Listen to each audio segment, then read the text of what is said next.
Mr. Lavrov, welcome to Conversation With. Sir, what do you have to say to the Malaysian families who lost loved ones on MH17? We already expressed our deepest condolences on many occasions to those who lost their families, their relatives, their sons and daughters and parents. This is a terrible tragedy, and from the very first days, if not hours, of this incident, we have been insisting on very thorough investigation. And we were among the initiators of the Security Council Resolution 2166, which was adopted a bit more than 1 year ago, on the 21st of July last year, and which called for thorough, comprehensive, independent international investigation under the authority of the International Civil Aviation Organization. The Security Council pledged to keep this investigation under its permanent review. It's also called upon the Secretary General to provide recommendations as to how the Security Council and the United Nations in general can help and assist in the investigation. And it also called upon all countries who might possess any information to submit it to the investigation procedures. Unfortunately, the investigation which was started was not independent, was not comprehensive, and was not truly international. Instead of acting under the authority of the International Civil Aviation Organization, which is the rules under the Chicago Convention, Ukraine, Australia, Belgium, and the Netherlands signed bilateral agreements between themselves, the substance of which was never made fully known. And they organized a joint investigation team, criminal investigation team, last August 2014. It's really very strange that Malaysia was invited to join only in December 2014. So now this 5-country criminal investigation group. Technical investigation team is broader. They invited several other countries to participate in this technical investigation, including the Russian Federation.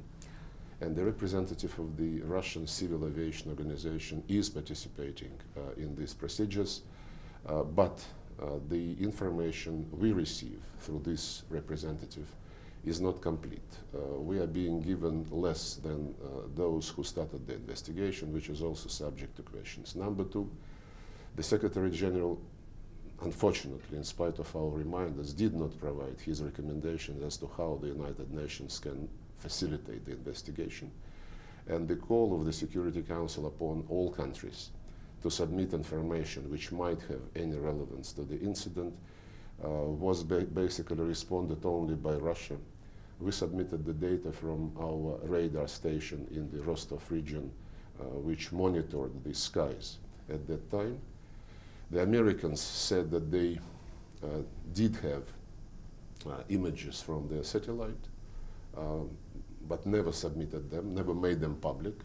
The same is true for the Ukrainians who were asked to provide recordings of the air controllers and between the planes up in the area of incident. All this, unfortunately, has been repeatedly brought to the attention of the United Nations, of the general public, by us.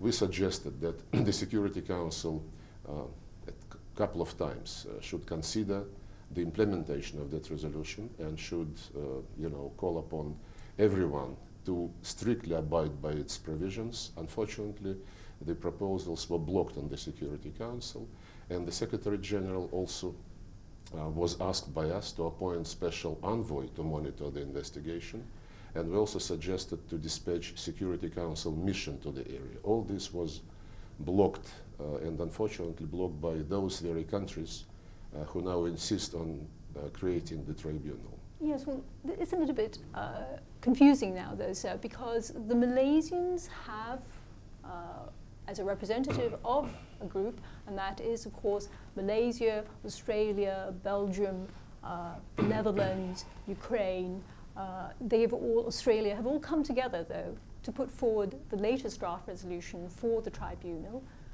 And they seem to be in agreement that there appears to be sufficient evidence to pursue a criminal tribunal. Why is it that Russia decided to veto that draft resolution? Why are you so against a criminal tribunal? No, we are very strongly demanding that the truth be established and that the culprits be brought to justice. The Security Council was involved from the very beginning, and I just explained what measures the Security Council demanded to be taken 1 year ago. None of this was implemented. And the investigation is not transparent. It is not complete yet. The preliminary report which was circulated causes so many questions. It never answers such, very simple thing which air traffic and air service experts immediately brought to the attention of the public. They never they only said that the plane was hit by high energy particles. The first thing investigators, professional investigators do is to conduct chemical analysis of those particles. With modern technologies, it is possible to immediately identify what is the metal and what factory in what country produced this particular thing. Another problem, which I believe is very important, from the very beginning there were finger pointing, saying that we know who did it. The rebels in Ukraine did it from the Russian-made air defense missile system, and they even identified the system, which is one of the options, one of the versions we believe must be thoroughly investigated. Why do you think they never, ever approached the company, the Russian company, which produces those systems? The company itself conducted its own study, and they presented the results in June this year. But the fact that the investigators didn't ever approach the company which produced the system from which the investigators say the plane was hit is causing a lot of questions. My point, answering your question, is that the Security Council, like 1 year ago, identified very specific steps to conduct investigation, and most of these steps were not heeded, were not implemented. And people repeatedly blocked our proposals for the Security Council to pick up the matter during the year which passed after the tragedy. And they were saying that they are doing this among themselves. By the way, the 5 countries you mentioned apparently agreed among themselves not to provide any, not to make any information public unless all of them, including Ukraine, agree. And we also don't understand why Malaysia was invited only 6 months after the investigation team was composed. But Malaysia obviously seems satisfied enough to actually be the proposer of the resolution, the draft resolution for the criminal tribunal. And he expressed great disappointment, in fact, that the draft resolution wasn't passed. The blocking vote came from the Russian Federation. Right. And so if the countries involved who suffered victims seem to feel that the coming report, which will be out in October, has sufficient evidence in it to pursue a criminal tribunal, why is Russia still so adamant? You say they were disappointed. We have been hugely disappointed that during the year which passed after the tragedy, all our attempts to push the investigation, to make it transparent, to provide information, because the families did not receive enough information.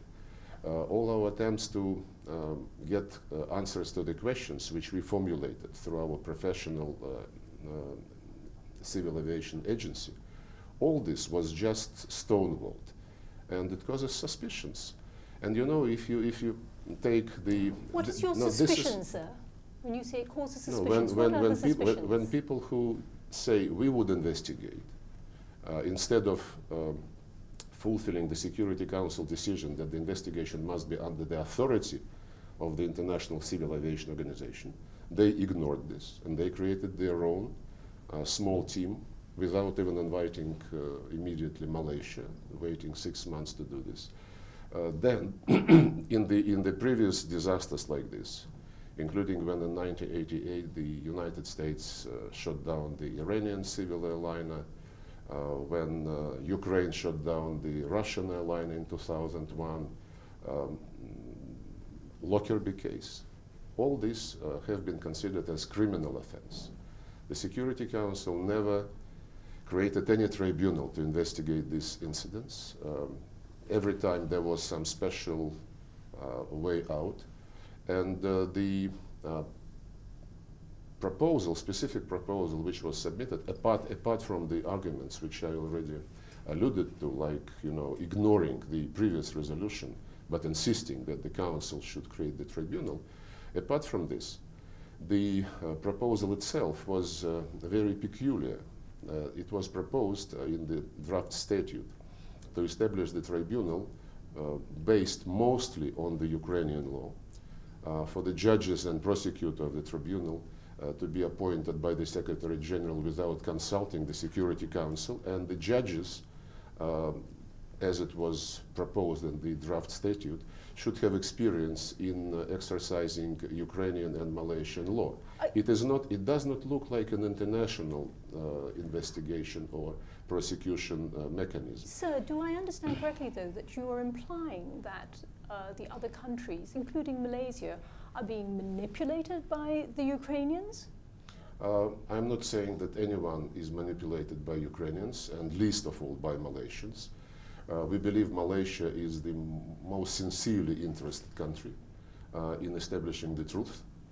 It has experienced two disasters with its airliners, and I don't see any political motivation in what Malaysia is trying to do. There should be no doubt about it. I cannot be so certain about some other colleagues, especially from the Western countries, who seem to be quite prejudiced. But still, the chief of the criminal investigation team said that he didn't exclude that the plane might have been hit by air-to-air missile, not just by surface-to-air missile. Our experts have been looking in both options, and they believe that both of them must be investigated. But, you know, when we try to speak about this, it is very easy to be driven by emotions. Or Russia vetoed something which was supposed to establish the truth. I never get an answer from my colleagues in this investigation team to a very simple question. If from the very first days it was stated that most probably the plane was hit by the Buk air defense missile made in Russia, why the producer of this system was never contacted, and why this producer has himself, you know, to initiate some investigation, and then the results of this investigation were made public. And very simple question about the American satellite images, about Ukrainian air traffic controllers' recordings. By the way, those who insisted that it is the rebels who are responsible try not to mention a very simple and very well-known fact. This happened on the 17th of July. On the 20th of July, the black boxes were discovered. On the 21st of July, they were given to Malaysian experts, who then transmitted them to the Dutch investigators immediately. So there are so many politicized games around this tragedy that we cannot really pretend that we are satisfied with the way the original resolution was handled. It was you know, bypassed by the investigators. The demands were not implemented. The information is not made public, and now they were ignoring our proposals to engage the Security Council during the year, saying that they are doing this on their own. I don't believe it's you know, crucial for them to have something under the Security Council. As I said, none of such cases have been investigated, has been subject to a tribunal by the Security Council. And by the way, The representatives of this criminal investigation group, including Ukrainians, they said that they're thinking of creating some mechanism outside the United Nations, or maybe using national jurisdiction. That's how all similar disasters have been handled. So you would like it to be done on national jurisdictions and not under the United Nations? I would like the Security Council Resolution 2166 to be respected fully, which was not the case by the criminal investigation team created by the 5 countries you mentioned. If I could just quote you, though, something that the Malaysian Minister of Transport, Yau Tiong Lai, said. He said that instead of conveying a message of support, of justice and accountability, we are sending a dangerous message of impunity for the perpetrator of this heinous crime. Do you agree, though? I believe no, I don't agree with this. I read an interview with the former ambassador of Malaysia to the Netherlands in The Sun yesterday, who said different things, who said that this is hugely politicized, and I agree with him. So you believe that the Malaysian government, again, sir, by implication, is being manipulated, or has a political agenda? I don't know. It's not been obviously revealed? I don't know whether the Malaysian government is manipulated. I said only one thing, I can repeat it again. I don't have any suspicions that Malaysian government sincerely wants to establish the truth. I'm sure this is the case for the Dutch government, for the Australian government, but there are also those in Europe and in the West who would like to use this tragedy to achieve also political purposes. Who are these in Europe and the West who would try to achieve a political purpose? Well, those if you have discounted already those who have suffered those most. who immediately, next day after the disaster, pointed the finger to the rebels, now these very people say that they want the justice to prevail. Are you referring to the Ukraine? Well, there were many statements in Europe and the United States. Ukraine, I don't think Ukraine was making any straightforward statements. My point is, people, including those whose countries are the creators of this criminal investigation team, have said that they knew who did it. If you know who did it, you say so. You present your report, and then we will all see whether this report is persuasive.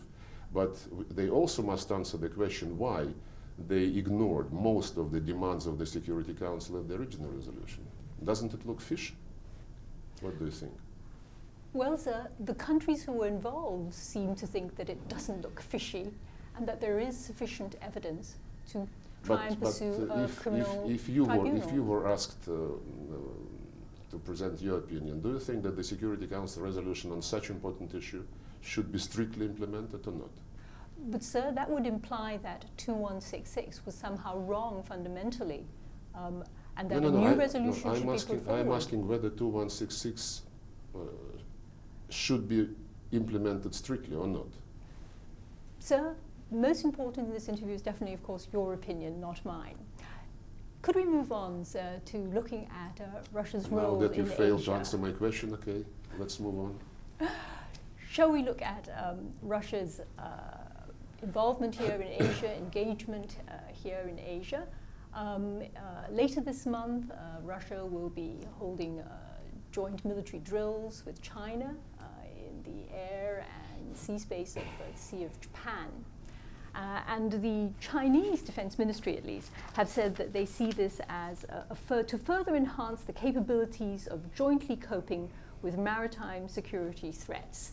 So what are these maritime security threats? Well, a lot piracy, for one. Smuggling, including smuggling of potentially dangerous materials, maybe materials related to weapons of mass destruction. So it's about piracy, it's about non-proliferation, just the same purposes as we are being engaged together with NATO, together with China, with the European Union, in the Gulf of Guinea, in the Gulf of Aden, the Somali piracy coalition, and this is not something unique. I understand that if I don't have statistics, but the number of exercises we conduct on our eastern frontiers together with China or other countries is a very tiny percentage of the number of exercises our American neighbors conduct together with Japan, with South Korea, and others in this area. And we are very much concerned about the build-up, which is taking, military build-up taking place in this region, the continued strengthening of the closed military blocs. Instead of going this way, we proposed, I think 3 years ago, together with China, together with Brunei, Cambodia, Indonesia, and other countries, to discuss in the context of the East Asia summits the formation of an open, comprehensive, non-bloc security and cooperation architecture. And there have been 4 rounds of discussions, and we hope that at the forthcoming East Asia Summit this year, the leaders would express themselves on the work being done. Given the situation in the South China Seas, where there's a certain amount of tension, some political watchers would say that the joint military drills might indicate that China supports, that Russia supports China's territorial claims in the South China Sea. Does Russia support China's claims in the South China Sea? These political analysts should better study what our position is, which is not secret. It is publicly presented. We are strongly in favor of any dispute in South China Sea, in East China Sea, in any sea for that matter, to be resolved on the basis of the international law, including, first of all, 1982 Law of the Sea Convention, on the basis of the declarations signed between China and ASEAN,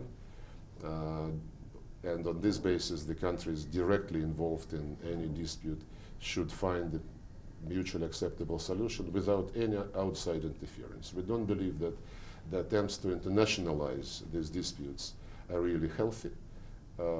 Such attempts normally are intended not to help the countries in question to move closer, but rather to have to gain some political scores internationally. And I don't believe this is serious. I don't believe this is fair.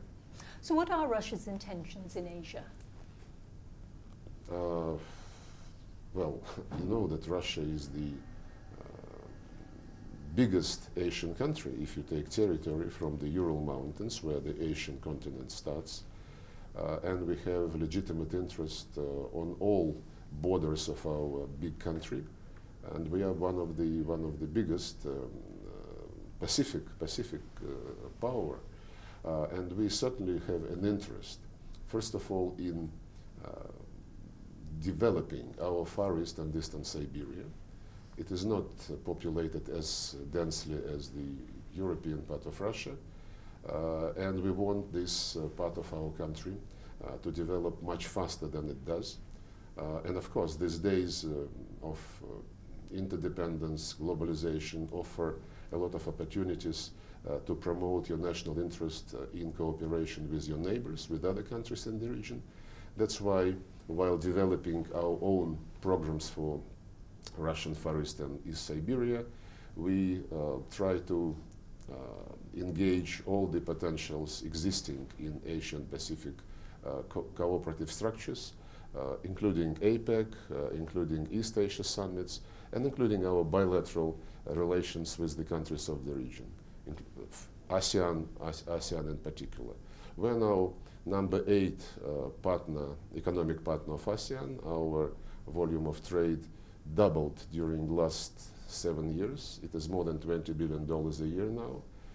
And we intend to continue, not only trade, but also joint economic projects in high technology, nuclear energy, outer space exploration, transport infrastructure. There are many plans between us and the countries of the region which I believe are mutually beneficial. You mentioned, sir, that there's been a significant increase in trade between Russia and ASEAN. It's up now at 20 billion.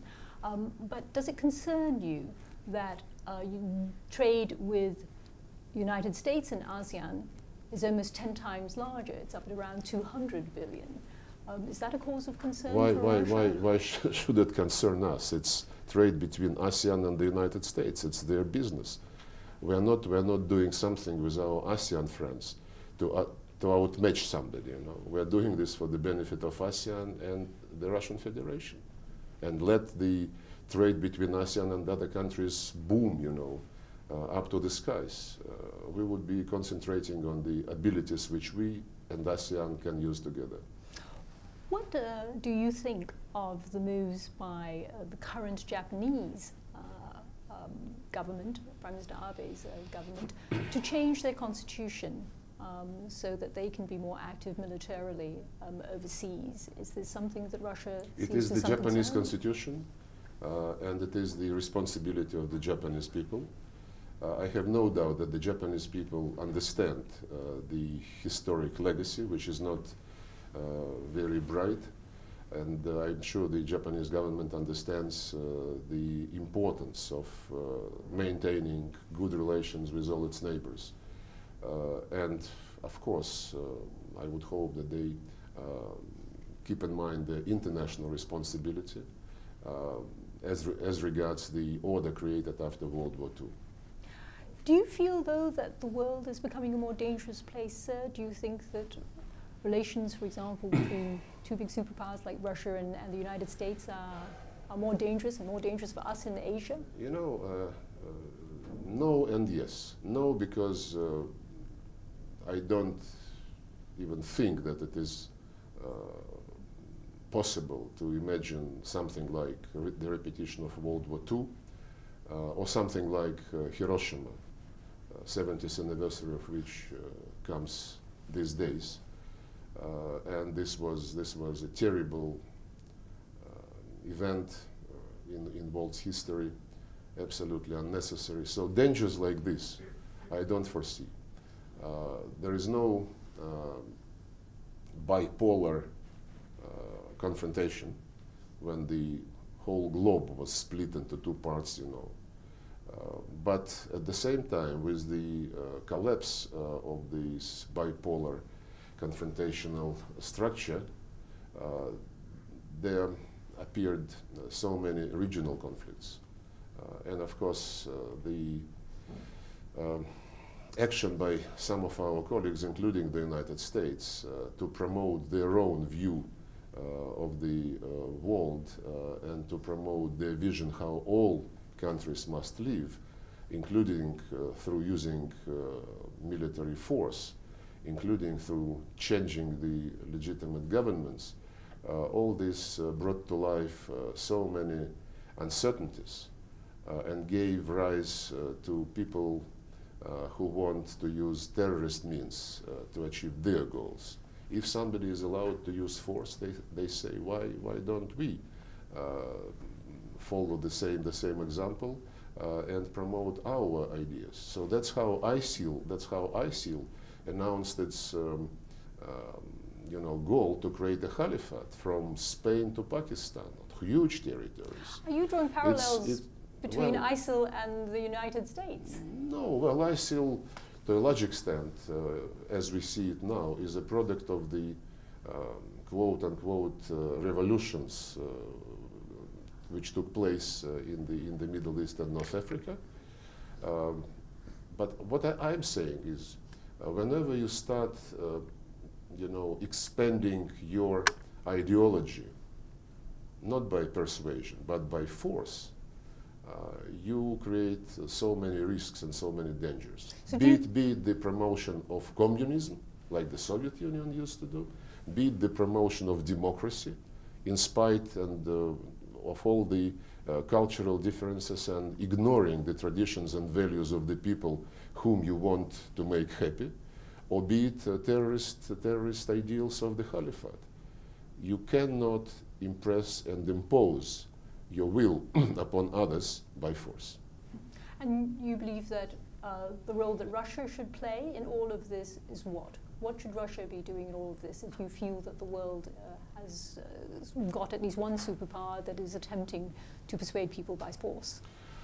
Russia is in favor, and we have been doing this for quite some time now, of making the United Nations Charter respected, making the Security Council to be the central body as the Charter provides for, to coordinate efforts of the international community in addressing modern threats and challenges, including terrorism, including drug trafficking, including organized crime.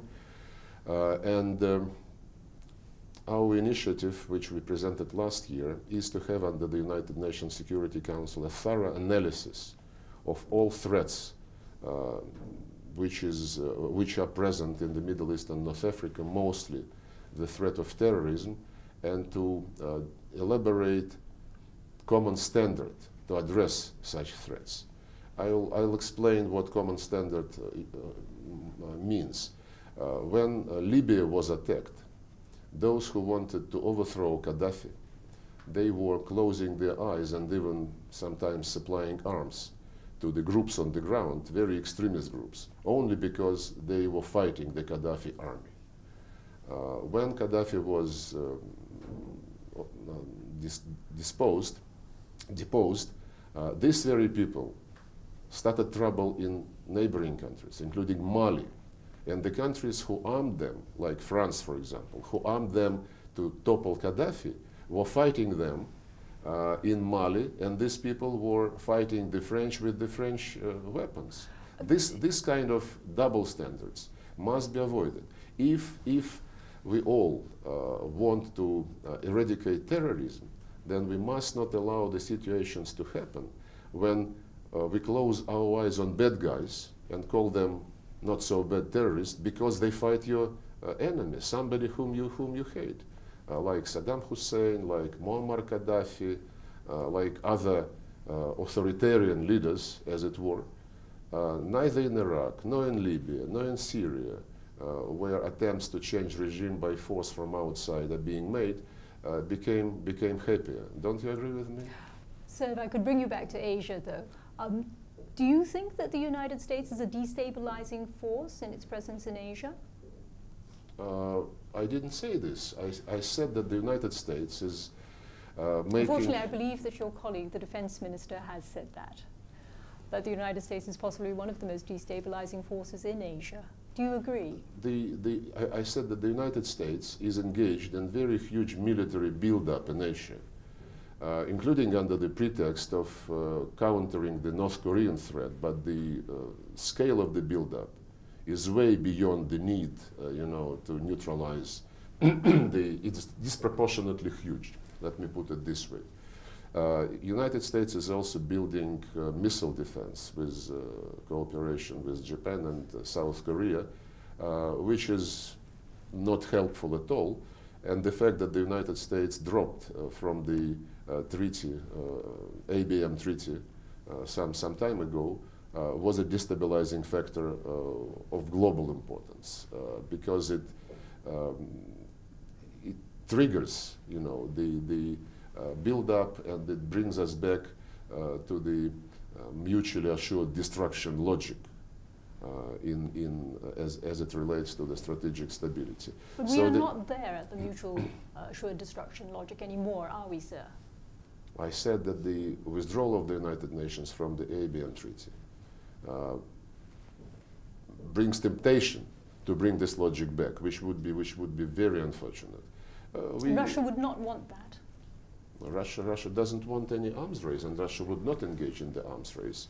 We have enough technological means to provide not very expensive answer to the efforts to build missile defense, especially when the Iranian nuclear issue has been resolved, and President Obama in 2009 publicly said that if Iranian nuclear issue is resolved, there would be no need for missile defense in Europe.